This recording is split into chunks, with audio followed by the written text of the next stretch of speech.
This is a final video to fix how to create iOS 26 liquid glass fake messages for video edits. And if you've been trying to make them but can't get that smooth, realistic look, you're not alone.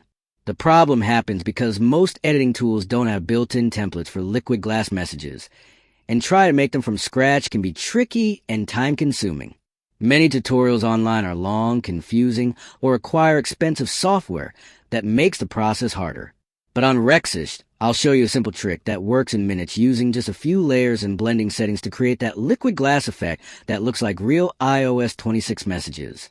You just set up the background, apply the blur and transparency layers, and then add your text with the right glow effect, and it will instantly look authentic for video edits. If you want to make a full step-by-step guide showing every setting in detail, leave a comment below and I'll create it for you.